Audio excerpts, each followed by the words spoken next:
Bíblia no Evangelho de João, no capítulo 3. Evangelho de João, capítulo 3. Esse é um texto que fala acerca de encontro. Um encontro com Deus.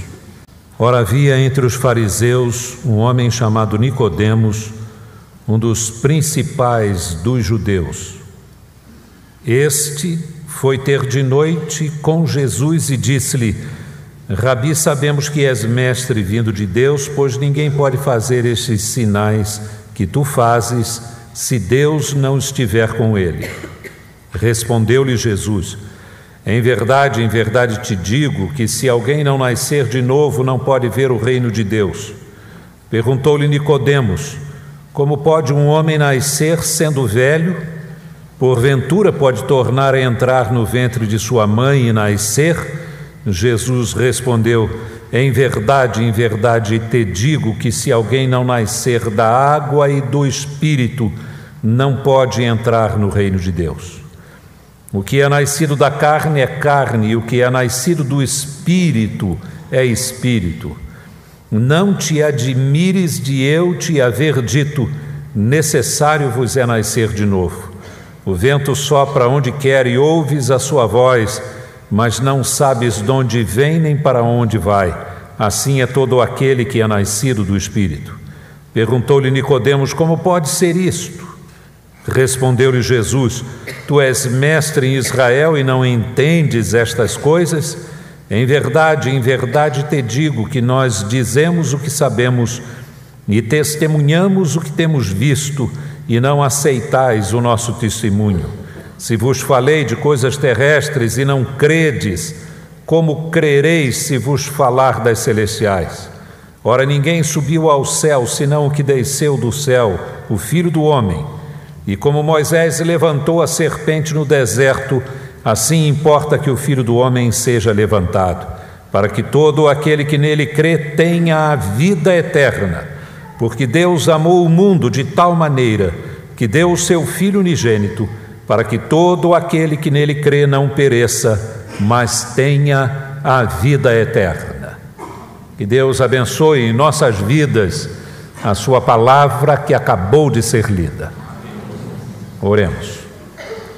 Ó Deus e Pai, faz deste momento um momento de bênção para cada pessoa aqui presente, como ele foi na vida desse homem chamado Zaqueu. Sabemos que as palavras proferidas por Jesus não se dirigiam somente a ele, mas elas se dirigiam a todos os homens, de todos os lugares, homens e mulheres que estão presentes aqui nesta noite.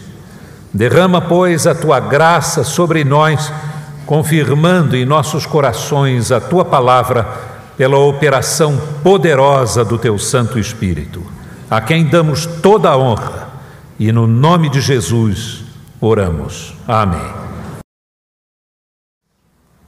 João está construindo um argumento no seu evangelho. O texto que acabamos de ler faz parte da construção desse argumento. E para você entender o ponto que o evangelista João quer alcançar, é bom que preste atenção ou que leia aí na sua Bíblia os últimos versículos do capítulo 2. Originalmente a Bíblia não foi escrita em capítulos e versículos. Essa é uma divisão feita já na Idade Média do texto bíblico. Então, para sabermos o que João quer colocar agora em realce e em destaque, é bom lermos o que vem antes. Versículos 23 a 25 do capítulo 2.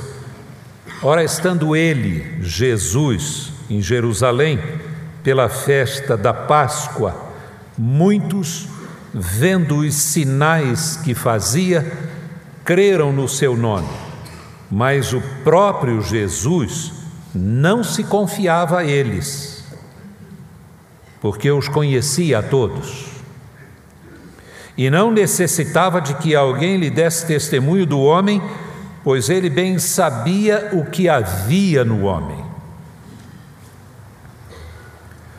Capítulo 2 termina com a declaração de João de que com a ida de Jesus a Jerusalém, com os sinais, os milagres que tinha feito, muitas pessoas, com base nestes sinais extraordinários de poder, passaram a crer em Jesus. Mas João prossegue dizendo: entretanto, Jesus não se fiava nisso. Jesus não estava satisfeito com esta posição de fé, entre aspas, por parte do povo. Jesus sabia muito bem o que estava dentro do homem e sabe.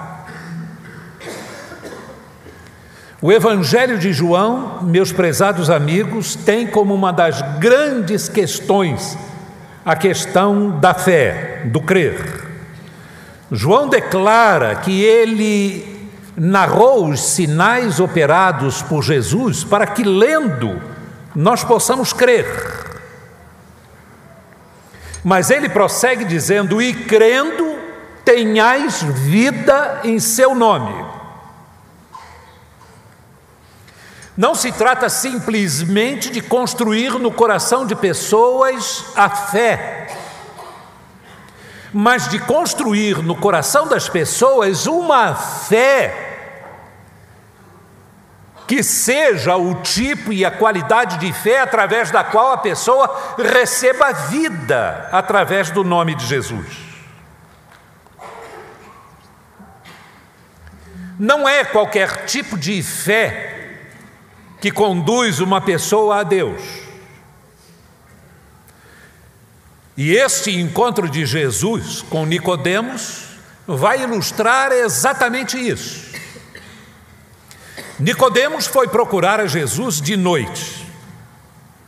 Para João, isso também foi um fato remarcável, digno de nota. No capítulo 19, versículo 39, quando ele está narrando sobre o sepultamento de Jesus, que José de Arimateia foi pedir o corpo de Jesus para ser descido da cruz e para sepultá-lo, diz que Nicodemos, aquele que fora procurar Jesus de noite. E João faz questão de relacionar lá adiante o fato de que Nicodemos foi procurar a Jesus de noite. Esta noite na vida de Nicodemos teve repercussões no seu futuro e na sua eternidade. Nicodemos chega e ele é uma dessas pessoas que tem crido em Jesus por causa dos sinais que ele havia operado. Ele começa dizendo para Jesus: Rabi, sabemos que és mestre vindo de Deus, pois ninguém pode fazer estes sinais que tu fazes se Deus não estiver com ele. Respondeu-lhe Jesus: em verdade te digo que se alguém não nascer de novo, não pode ver o reino de Deus. Jesus vai declarar para Nicodemos a necessidade essencial do ser humano, a necessidade da minha vida e a necessidade da sua vida. O que você mais precisa, meu amigo, minha amiga, que se encontra aqui nesta noite, o que você mais precisa é nascer de novo. Jesus disse: se alguém não nascer de novo, não pode ver o reino de Deus, não pode ver a realidade desse reino, não pode perceber a presença do reino de Deus neste mundo. Deus está agindo no mundo. Você sabia disso? Você tem percepção disso, do que Deus está fazendo? É impressionante, meus prezados amigos, que quando uma pessoa ainda não teve um encontro pessoal com Jesus e com Deus, ele atribui todas as coisas à religião. Está lá um indivíduo que matava não sei quantas pessoas, já tinha matado, levava uma vida terrível, ninguém queria ser seu vizinho. E aí um dia a vida dele muda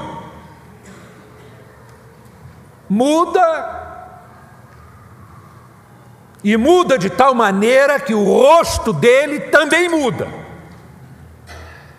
Ele passa a ser uma pessoa alegre, cordata, gentil. Tem uma satisfação na vida dele que as outras pessoas ficam admiradas. Passa a se interessar pela leitura da palavra de Deus. Jesus disse assim, que o homem não vive só de pão, mas de toda a palavra que sai da boca de Deus.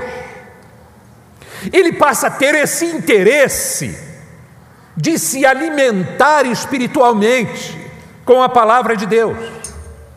Aí quem está do lado de fora, que não percebe o que Deus está fazendo na vida da pessoa, diz assim, ele foi lá naquela igreja, mexeram com a cabeça dele, está ficando fanático, não larga essa Bíblia. E como não há possibilidade de perceber a ação de Deus, as pessoas atribuem isso à igreja. Fulano mudou, é a igreja que ele está indo. Jesus disse para Nicodemos, olha Nicodemos, se você não nascer de novo, você não pode perceber, você não pode ver o reino de Deus. Ora, Nicodemos sabia que a grande coisa que o homem mais almeja é exatamente a possibilidade de recomeçar. Não há ninguém entre nós, mesmo aqueles que olham para o seu passado, diz assim, eu nunca fiz nada que eu hoje me arrependa, porque há esse tipo de ideia. A ideia de que tudo que a gente fez, de uma maneira ou de outra, contribui para o nosso amadurecimento. Não cometemos erros, não há pecados, não há nada disso. A gente apenas e tão simplesmente quebra a cara, fere outras pessoas, como outras pessoas nos ferem. Vivemos nesta selva humana e as coisas são assim. Então há pessoas que olham para trás e dizem assim, eu não me arrependo de nada do que eu fiz, mas se arrepende.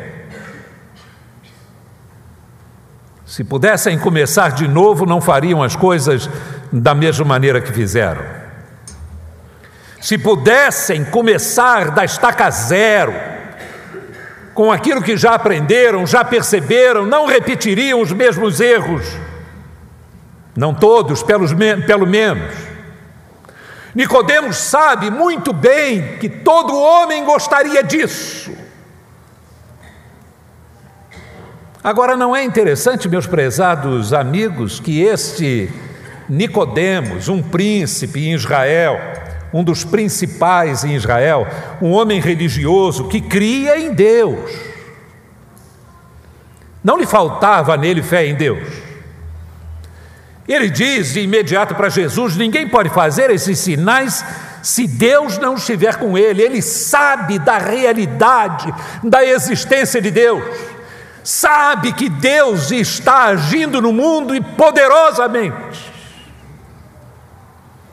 Mas Nicodemos não sabe que Deus tem instaurado seu reino neste mundo na pessoa de Jesus. Aquele que João Batista disse assim,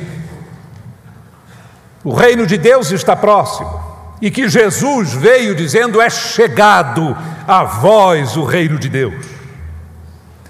Nicodemos não é capaz de ver essa irrupção do reino de Deus na pessoa de Jesus, que é esse rei. Nicodemos crê em Deus, mas ele não crê em Jesus.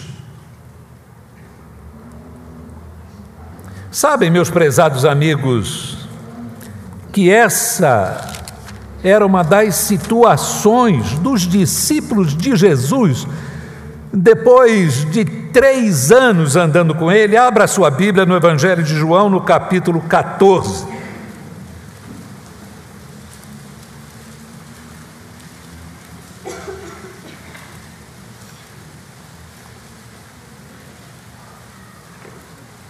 no versículo 1: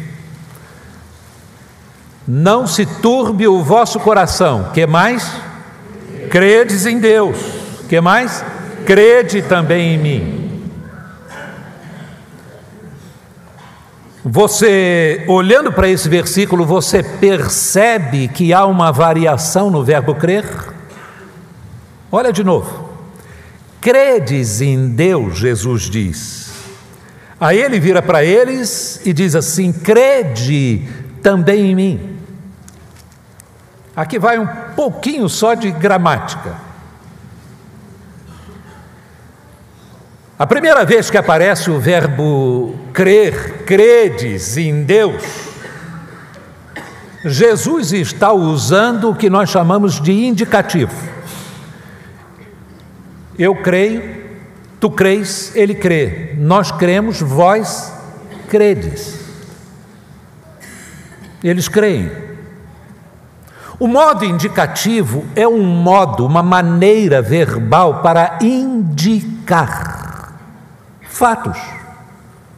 O fato, Jesus está dizendo, é esse: vocês creem em Deus. Eu observo isso, que vocês creem em Deus. Se eu perguntar aqui quantas pessoas creem em Deus, é capaz de quase todo mundo dizer: eu creio em Deus. Mas Jesus prossegue dizendo: credes em Deus, crede. Agora já não é mais o indicativo, é o imperativo, é uma ordem dele. Crede também em mim. É uma ordem que eu dou para vocês. Creiam em mim, ele está dizendo. É possível que uma pessoa creia na existência de Deus, creia que Deus tem interesse nas pessoas, creem que Deus está querendo mudar as pessoas, creiam que Deus é capaz de salvar as pessoas e ainda não estão crendo em Jesus. Era esse o problema de Nicodemos. Nicodemos, Jesus diz para ele: se uma pessoa não nascer de novo, não pode ver o reino de Deus. Nicodemos responde: como é que pode ser isso? Pode porventura um homem entrar no ventre de sua mãe e nascer? Nicodemos está se referindo ao nascimento físico. Mas, meus prezados amigos, ele não sabia, ele certamente não deixava de saber que este novo nascimento não é meramente o nascimento do corpo, tem a ver com a personalidade. Nossa personalidade é construída num processo, tem a ver com os nossos pensamentos, as nossas ações, as nossas reações, os nossos sentimentos. Momentos atrás, anos atrás, muitos anos atrás, é a soma de tudo isso. Como é que um homem pode recomeçar e ainda ser ele? Como pode começar de novo se o seu passado não desgruda dele? Se desgrudar dele, não é mais ele. E Jesus vira e diz assim: o que é nascido da carne é carne. E, meus prezados amigos, eu gostaria de dizer duas coisas às quais Jesus não está se referindo. A primeira delas, Jesus não está se referindo a essa onda, hoje em dia, de novo nascimento de caráter psicológico. A reintegração primal. Esse negócio da pessoa ficar numa sala em posição fetal e as outras pessoas em volta começarem a sugestionarem. Há leigos que estão fazendo isso, há psicólogos que fazem isso. E aí a pessoa como que regride ao momento do seu nascimento. E ao regredir ao momento de seu nascimento, tem novamente aqueles mesmos sentimentos de quando nasceu. Nascer não é uma coisa muito fácil, deve ser bastante dolorido. E eu acredito que psicologicamente deve ser mais dolorido para a criança do que fisicamente para a mãe. Imagina bem o neném lá no bem bom. A única coisa que faz no ventre da mãe é jogar bola. De vez em quando dá um pontapé para lá, outro pontapé para cá, porque futebol é uma coisa meio violenta. Agora, fora isso, não tem problema, o alimento vem naturalmente. Não há nenhum tipo de esforço ali dentro. A temperatura é sempre a mesma. Do lado de fora faz frio, mas para o bebê está lá quentinho. Faz calor, 40 graus, mas lá dentro não faz 40 graus. Para ele continua a mesma temperatura. Está tudo direitinho. E aí chega um determinado momento que ele é como que expulso dali de dentro. Passa por um túnel que ele vai se apertando para chegar do outro lado. Todos os músculos da mãe empurram ele para fora. Eu tenho a impressão que, do ponto de vista emocional, este é o primeiro sentimento de rejeição. Alguém o coloca para fora. E é saudado de lá de fora por um médico que efusivamente o recebe com todo o carinho que a humanidade tem para ele. Toma! Porque ele precisa começar a respirar, não é mesmo? Então, alguns dizem que as pessoas precisam de se reintegrarem com o início de suas vidas, e que nascer de novo é esse momento, essa experiência psicológica. Jesus não está falando disso. Outros acham que nascer de novo é reencarnação. Só que, meus prezados amigos, reencarnação, o próprio termo já diz, reencarnação, é coisa da carne mesmo. Jesus diz: o que é nascido da carne é carne.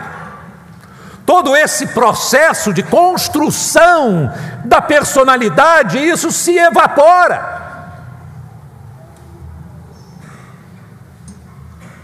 De que adianta uma pessoa nascer de novo se a sua mente está completamente obliterada, fechada ao seu passado? Que progresso pode haver ou poderia haver para mim aos 62 anos, aos 60 anos? Já estou pulando 2. Se eu pudesse voltar atrás, mas não me lembrasse de nada. Aonde que eu não cometeria os mesmos erros?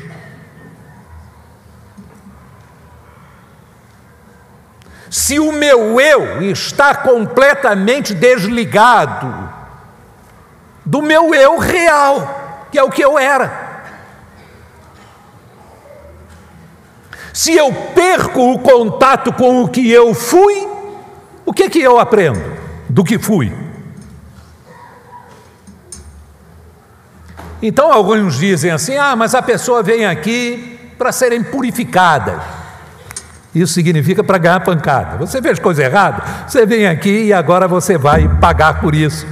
E que esse processo é um processo de expiação pelo pecado paulatino.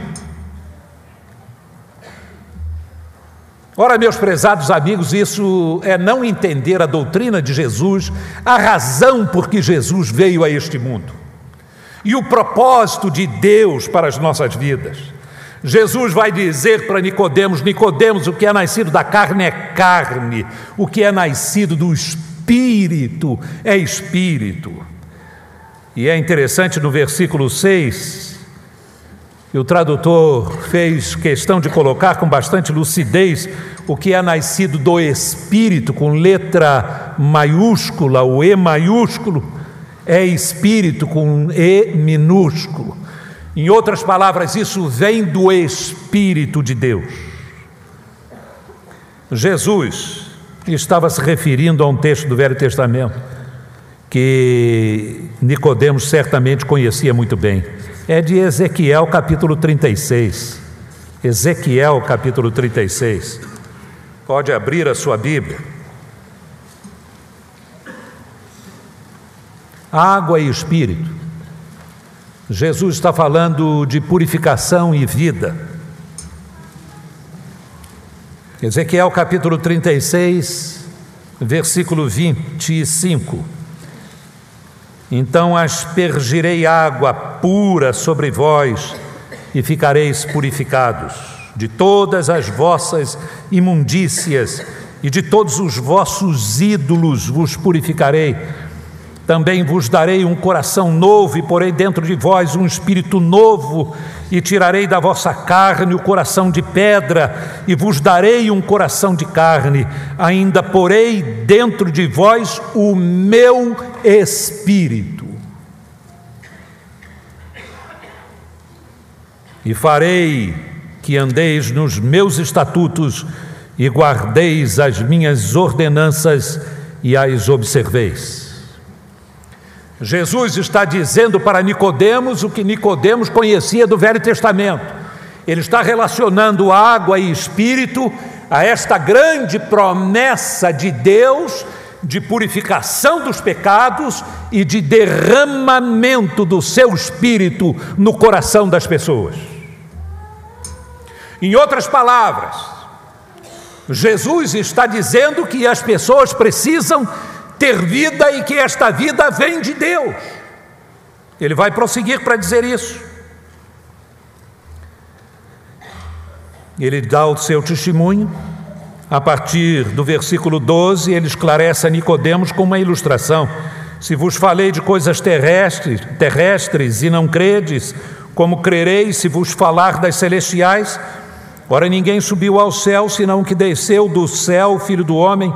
E como Moisés levantou a serpente no deserto, assim importa que o Filho do Homem, ele mesmo Jesus, seja levantado.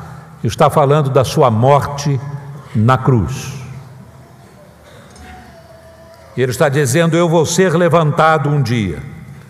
E é quando isso vai acontecer lá mais tarde, é descrito no capítulo 19 do Evangelho de João, que Nicodemos vai aparecer para, junto com José de Arimateia, pedir o corpo de Jesus.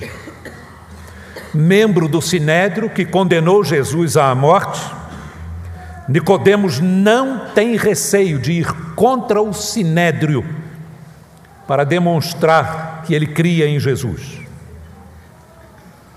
Ainda não sabia tudo o que ia acontecer, como os discípulos que fugiram apavorados e medrosos quando Jesus foi preso e morto. Nicodemos ainda não sabe do que vai acontecer 3 dias depois. Mas ele é uma pessoa que esta mensagem de Jesus foi operando no seu coração, foi trabalhando na sua mente, foi orientando seus pensamentos, e quando ele viu Jesus morrendo na cruz, certamente estas palavras lhe voltaram à mente. E agora ele vai participar deste ato final de devoção a Jesus, que era cuidar do corpo de Cristo. Mas Jesus prossegue dizendo: para que todo aquele que nele crê, Filho do Homem vai ser levantado, para que todo aquele que nele crê tenha o quê? A vida eterna. A pessoa precisa nascer de novo, mas não para a mesma vida. Ela precisa nascer de novo para a vida eterna. O salário do pecado, meus amigos, é a morte. O homem vem aqui nesta vida e peca, volta depois e peca. O salário do pecado é a morte, diz a Bíblia. Volta novamente e peca. Ele continua debaixo da mesma sentença retributiva de Deus de condenação.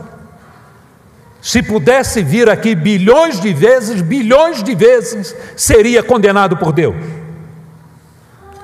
O homem precisa de purificação. Derramarei água para limpar toda a vossa imundície, diz o profeta Ezequiel. E a Bíblia diz que é o sangue de Jesus que foi derramado que nos purifica de todo pecado. Você, como eu, precisamos de purificação. Se o Espírito de Deus há de vir habitar no seu coração, ele, em primeiro lugar, precisa ser limpo. Se Deus vai habitar na sua vida, ela precisa ser limpa. As pessoas sabem disso. Muitas pessoas ouvem a pregação do Evangelho e, quando se convida as pessoas a darem um passo à frente e receberem a Jesus na sua vida, elas cometem um equívoco maligno. O equívoco é esse: eu preciso melhorar primeiro. Você nunca vai melhorar suficientemente para ter o Espírito de Deus habitando em você. O que você precisa é desta água que Deus tem derramado para a sua purificação. Você precisa de perdão. O perdão é esse começar de novo. Mas Deus quer lhe dar um novo começo com uma nova vida, vida eterna. Porque Deus amou o mundo. Vai vir a declaração final que lemos: de tal maneira que deu o seu Filho unigênito, para que todo aquele que nele, no Filho unigênito, crê, não pereça, mas tenha a vida eterna. Você crê em Deus? Jesus lhe diz: crê também em mim.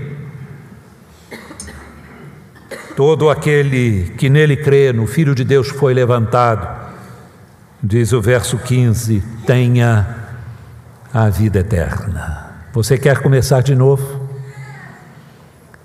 Você quer começar de novo agora com uma outra qualidade de vida, com outro tipo de vida, que você não deixa de ser a pessoa que você foi. Seus problemas precisam ser trabalhados. Sua maneira de viver precisa ser modificada, mas o Espírito de Deus quer habitar dentro de você para ajudá-lo. E Deus quer lhe dar uma vida que é a vida que é dele mesmo. É ele mesmo que quer vir para infundir esta vida no seu coração. Deus, meu prezado amigo, o ama incondicionalmente. Deus sabe tudo, tudo, tudo, tudo acerca da sua vida. Assim mesmo ama você. Deus sabe de todos os seus erros. Deus conhece toda a falsidade dos nossos corações, de cada um de nós, mas assim mesmo Ele nos ama.